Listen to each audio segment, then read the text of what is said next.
चलिए, good evening students. आज हम शुरू करेंगे थोड़ा सा एक नया टॉपिक है इसमें। पीएच से रिलेटेड अभी सारे जो टॉपिक है, जैसे ओस्टवार्ड है, इसका भी इससे रिलेटेड भी पीएच पे क्वेश्चन आता है। तो क्वेश्चन के लिए अभी न्यूमेरिकल्स के लिए अभी हम थोड़ा सा दूसरा टॉपिक बनाएंगे। जस्ट पहले मैं ओस्टवार्ड डाइल्यूशन लॉ डिफाइन करता हूँ, देखिए, ठीक है ना। किसी भी ओस्टवार्ड दिया क्यों गया, किसी भी ऐसे इलेक्ट्रोलाइट जो कि वीक नेचर का है, जिसका आपका पूरा आयनाइजेशन नहीं होता है एक्वस मीडियम में या किसी भी सॉल्यूशन में इसको डिजोल्व करने पर, तो उनके डिग्री ऑफ डेसोसिएशन को डिफाइन करने के लिए, ठीक है ना, उनके डिग्री ऑफ डेसोसिएशन को, या आप ये कह सकते हैं कि उनके डिग्री ऑफ डेसोसिएशन पर डाइल्यूशन का क्या इफेक्ट पड़ता है। डाइल्यूशन बढ़ाएंगे तो क्या डिग्री ऑफ डेसोसिएशन बढ़ेगा या घटेगा, ठीक है, तो उस पर क्या चेंजेस आएगा, इसको एक्सप्लेन करने के लिए जो लॉ प्रपोज किया ओस्टवार्ड ने, उसी को हम क्या कहते हैं, ओस्टवार्ड डाइल्यूशन लॉ कहते हैं, ठीक है ना। तो ओस्टवार्ड डाइल्यूशन लॉ क्यों दिया गया, किस पर्पज से दिया गया, तो देखिए ओस्टवार्ड डाइल्यूशन लॉ क्यों दिया गया, इसका पर्पज क्या है, ये समझ में आ जाना चाहिए कि किसी भी वीक नेचर का जो इलेक्ट्रोलाइट है उसके डिग्री ऑफ डेसोसिएशन को डिफाइन करने के लिए, या उसी को मैंने आपको दूसरे तरीके से बोला कि उसके डिग्री ऑफ डेसोसिएशन पर आपका डाइल्यूशन का क्या इफेक्ट पड़ेगा, डाइल्यूशन बढ़ाने से घटाने से उसके डिग्री ऑफ डेसोसिएशन में क्या चेंजेस आएगा, ये एक्सप्लेन करने के लिए जो एक लॉ प्रपोज किया गया उसी को हम क्या कहते हैं, ओस्टवार्ड डाइल्यूशन लॉ। अब पहले हल्का सा मैं आपको जिक्र करता हूं, डिग्री ऑफ डेसोसिएशन होता क्या है। डिग्री ऑफ डेसोसिएशन को जनरली मैं अल्फा से रिप्रेजेंट करता हूं। तो ये होता है कि आपका किसी भी स्पीसीज का, या जनरली हम यहाँ पे इलेक्ट्रोलाइट कह रहे हैं, तो किसी भी इलेक्ट्रोलाइट का डेसोसिएट होने वाला number with respect to the total number of the electrolyte, ठीक है ना।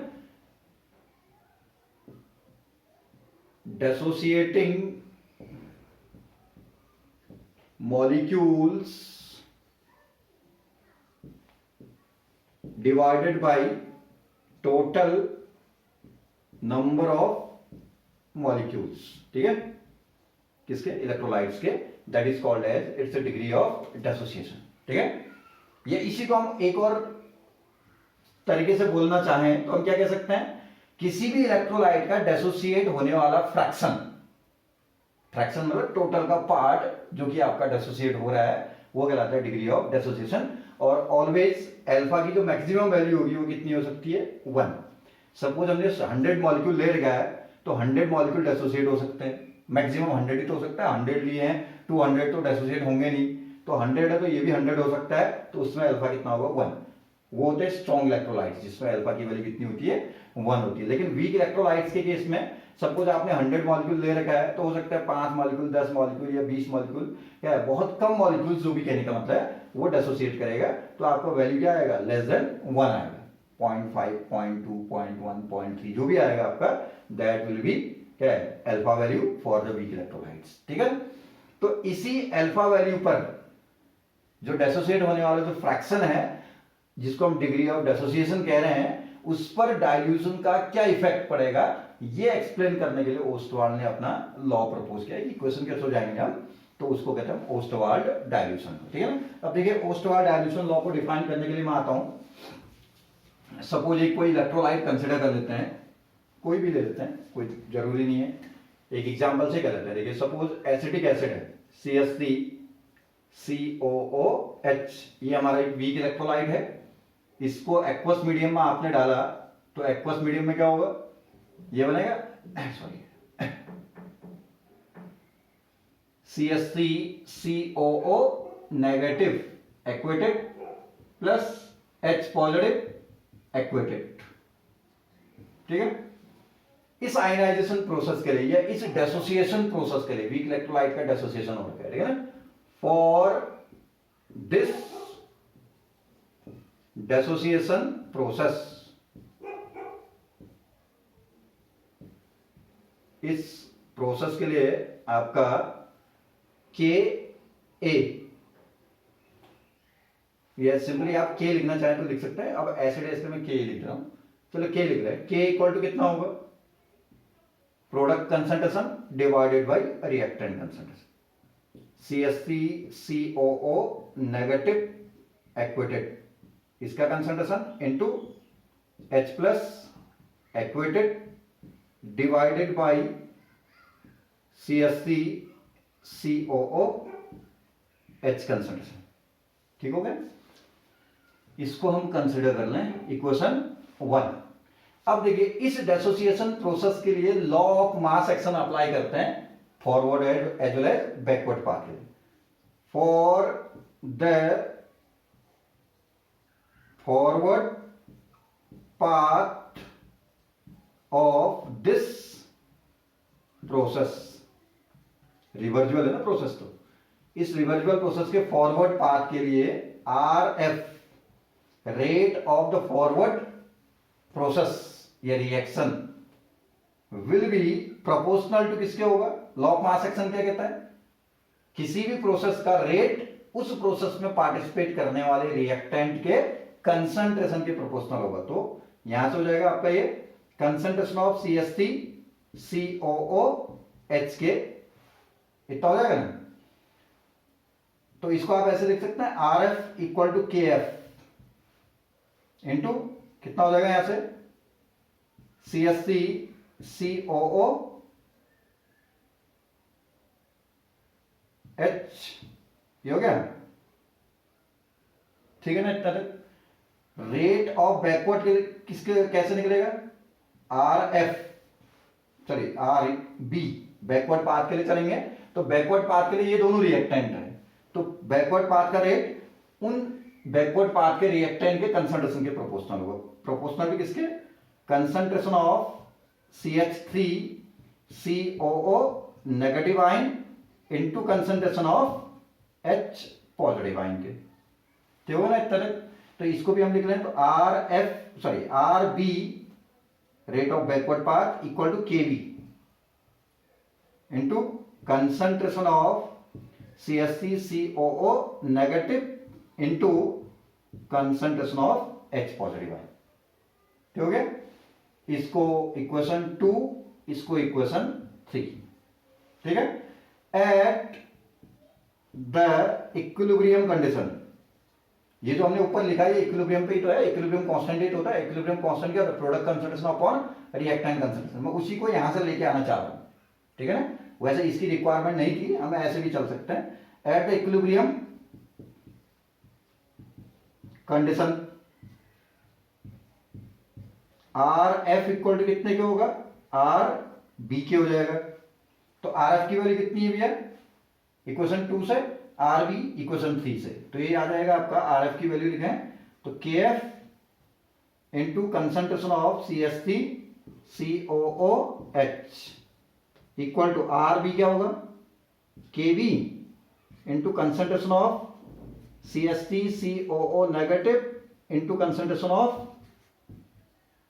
H positive. तो KB यहां आएगा तो KF upon KB equal to, इसको यहां लेके जाना है तो ये बन जाएगा आपका KF upon KB equal to concentration of CH3 COO negative ion into concentration of H positive ion divided by concentration of CH3 COO H। इसी रेशियो को यहां जो आप के इक्विलिब्रियम कह रहे हैं ये कहते हैं, ठीक है।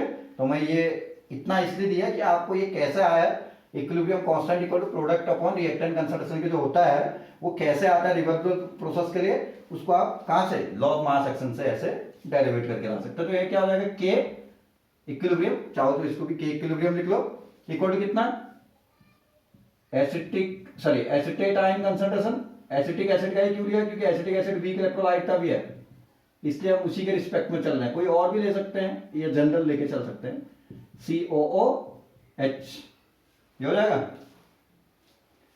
इसको हम मान लेते हैं क्वेश्चन नंबर 4, ठीक है।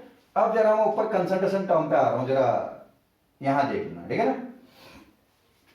चलो इसको जरा ऐसे लिखें, इसको ये देखिए CH3 COOH था, आयनाइजेशन हुआ, क्या बनेगा, CH3 COO negative plus H positive था, तो इसमें देखिए सपोज इनिशियली आपका एसिटिक एसिड का जो कंसंट्रेशन था वो कितना था, C था। कब? T इक्वल टू 0 पे। T इक्वल टू 0 पे मींस डेसोसिएशन प्रोसेस स्टार्ट नहीं हुआ, तो उस समय इसका कंसंट्रेशन C था, तो इनका कितना होगा, 0 होगा। अब T टाइम पर, T टाइम कौन सा है, इक्विलिब्रियम कंडीशन का टाइम होगा T, ठीक है। इस T टाइम पर एक बाई चांस एसिटिक एसिड आपका 1 मोल होता, स्टार्टिंग में जो है, जो C ना होकर के हमारा कितना होता है, 1 मोल होता, तो मैंने कहा कि इसका एक अल्फा फ्रैक्शन डेसोसिएट हुआ। डिग्री ऑफ डेसोसिएशन को मैं किससे लिख रहा हूं, अल्फा से लिख रहा हूं ना। तो डिग्री ऑफ डेसोसिएशन को हम अल्फा से लिख रहे हैं, तो 1 मोल में से अल्फा फ्रैक्शन डेसोसिएट हुआ, तो बचेगा कितना, 1 माइनस अल्फा बचेगा। ठीक हो गया। 1 मोल यदि इनिशियली होता तो उसमें से अल्फा फ्रैक्शन डेसोसिएट होता, तो ये बनता अल्फा, ये भी बनता आपका अल्फा, और ये बचता कितना, 1 माइनस अल्फा। लेकिन C मोल था हमारे पास कंसंट्रेशन, कंसंट्रेशन कितना है, C, मतलब C कहने का मतलब C मोल प्रेजेंट है पर लीटर में। कंसंट्रेशन बराबर क्या होता है, कंसंट्रेशन होता है मोल पर लीटर, ठीक है। तो C मोल प्रेजेंट है 1 लीटर में, इसको 1 कर लो, तो C मोल प्रेजेंट है 1 लीटर में, तो वो C क्या है, कंसंट्रेशन इक्वल टू कितना, C हो जाएगा आपका, ठीक है ना। तो ये कह रहा है कि आपका C मोल प्रेजेंट है पर लीटर में, तो उसमें कितना बचेगा, 1 मोल जब था तो 1 मोल में से अल्फा ये बना, अल्फा ये बना, तो ये कितना बचा, 1 माइनस अल्फा। क्यों?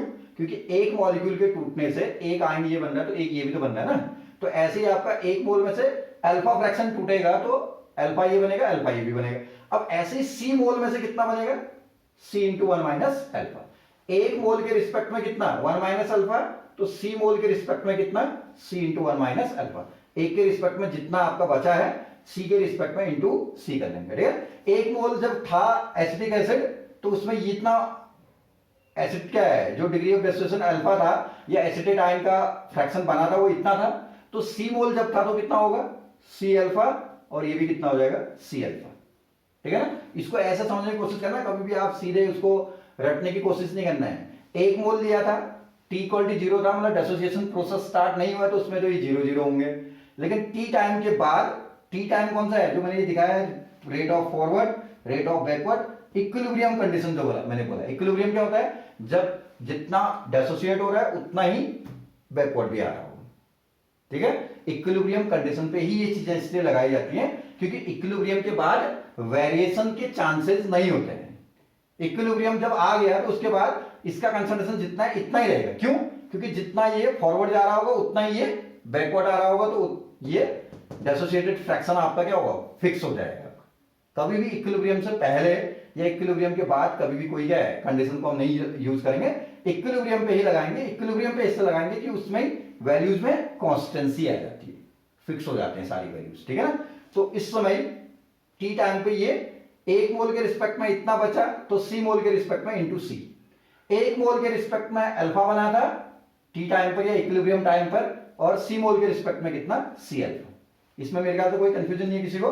तो अब मैं वैल्यूज को यहां से यहां अप्लाई कर लूं, तो K इक्विलिब्रियम कितना आ जाएगा भैया, एसिटेट आयन कंसंट्रेशन कितना है इक्विलिब्रियम कंडीशन पे, C alpha. H plus concentration भी कितना है, C alpha, divided by C into 1 minus alpha. 1 minus alpha, C से C कैंसिल हो जाएगा, तो ये बचेगा हमारे पास C alpha square divided by 1 minus alpha, ठीक है। अब वीक इलेक्ट्रोलाइट के केस में मैंने कहा कि अल्फा क्या है, डिग्री ऑफ डिसोसिएशन बहुत छोटा होता है, ठीक है। Alpha is far far less than 1 for weak electrolyte.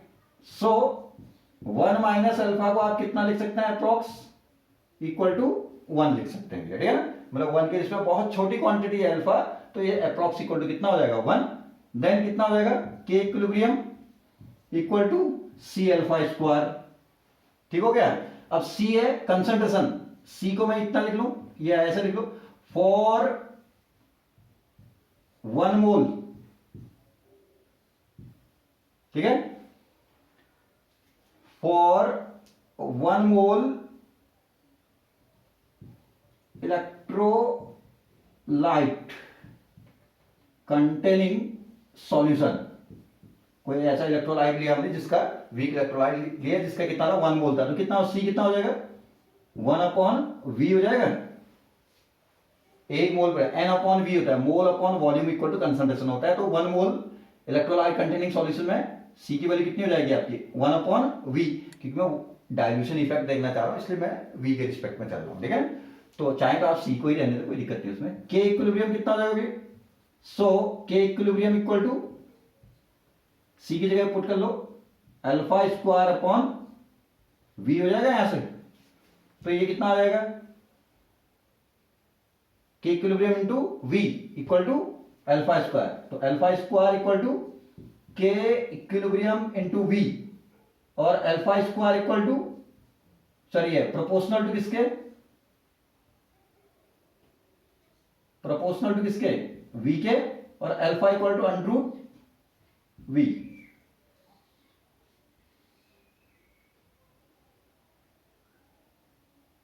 Alpha is proportional to under root V, ठीक है। तो यहां से हमारा जो फाइनल इक्वेशन आ रखा है ये आया, देखिए यहां पे लिख दे रहा हूं मैं इसको, alpha degree of distribution is proportional to किसके अंडर रूट वी के, ठीक है। तो इस कंक्लूजन पे आएंगे, देखिए डिग्री ऑफ डिसोसिएशन कि स्क्वायर रूट ऑफ वॉल्यूम के क्या होता है डायरेक्टली प्रोपोर्शनल, कहने का मतलब वॉल्यूम बढ़ेगा तो ये भी आपका क्या होगा बढ़ेगा, वॉल्यूम कम होगा तो ये भी आपका क्या होगा कम होगा, यही है। हम नाम लिखा था ओस्टवाल डाइल्यूशन लॉ, डाइल्यूशन करेंगे तो क्या होगा, डाइल्यूशन करने से वॉल्यूम तो बढ़ेगा ना, किसी भी सॉल्यूशन में डाइल्यूशन कैसे होता है, सॉल्वेंट की क्वांटिटी बढ़ाएंगे, सॉल्यूट फिक्स रहेगा, सॉल्वेंट की क्वांटिटी बढ़ाएंगे तो सॉल्वेंट की क्वांटिटी बढ़ने से क्या होगा वॉल्यूम बढ़ेगा, वॉल्यूम बढ़ेगा तो आपका अल्फा की वैल्यू भी क्या होगी आपकी बढ़ेगी, ठीक है।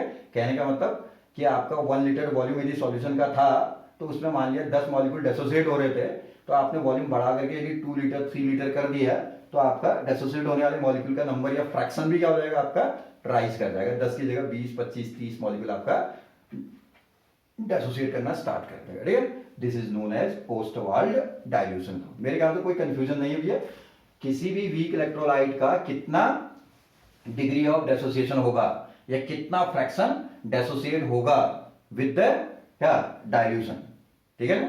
डाइल्यूशन पर क्या है डिसोसिएशन सॉरी है डिग्री सॉरी क्या है किसी भी वीक इलेक्ट्रोलाइट के क्या है सॉल्यूशन में डाइल्यूशन करने पर उसके डिग्री ऑफ डिसोसिएशन में क्या चेंज आएगा, क्या वो राइज करेगा क्या वो फॉल करेगा, उस चीज का एनालिसिस करने के लिए ओस्टवाल्ड डाइल्यूशन लॉ दिया गया, ठीक है। उसके लिए आपने एक वीक इलेक्ट्रोलाइट दिखा दिया, टी टाइम पे आपका इनिशियल सी कंसंट्रेशन इलेक्ट्रोलाइट का लिया तो ये 0 0, टी टाइम के बाद आपका टी टाइम कौन सा इक्विलिब्रियम टाइम, ठीक है ना। तो क्या है टी टाइम फिलहाल हम बाद में आएंगे इक्विलिब्रियम, टी टाइम के बाद ये करो 1 मोल यदि ये होता है एसिटिक एसिड तो कितना डिसोसिएट होता है, अल्फा डिग्री ऑफ डिसोसिएशन था तो 1 मोल में से अल्फा डिसोसिएट हो तो इतना बचेगा 1 माइनस अल्फा, तो सी मोल आपका प्रेजेंट है सॉल्यूशन में तो आपका कितना बचेगा सी इंटू 1 माइनस अल्फा, तो 1 मोल के रिस्पेक्ट में ये अल्फा बना था तो सी मोल के रिस्पेक्ट में कितना बनेगा सी इंटू अल्फा, तो वो भी सी इंटू अल्फा बनेगा।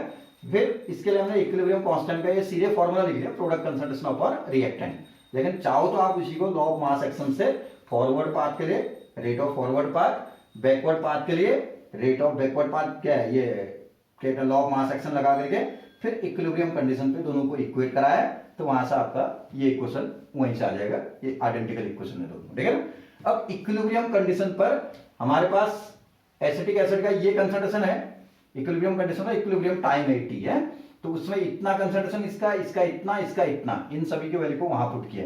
इक्विलिब्रियम कंडीशन पर ही क्यों पुट किया गया इस चीज को आपको समझना है, क्योंकि इक्विलिब्रियम कंडीशन पर कांस्टेंसी आ जाती है सब में, क्योंकि इक्विलिब्रियम के बाद ये जितना फॉरवर्ड जा रहा होगा उतना ही क्या होगा बैकवर्ड, क्योंकि rate of forward equal to rate of backward होता है इक्विलिब्रियम पे, ठीक है।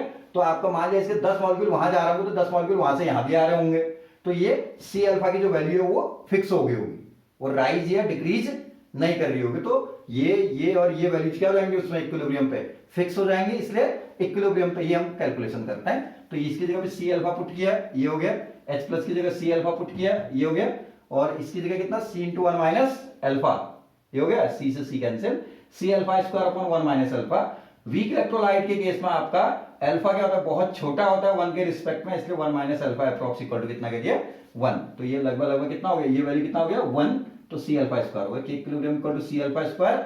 अब 1 मोल इलेक्ट्रोलाइट, ये तो हम कंडीशन मान ले रहे हैं, 1 मोल इलेक्ट्रोलाइट मान लेते हैं V litre volume of solution में, तो कंसंट्रेशन C की जगह कितना है 1/V।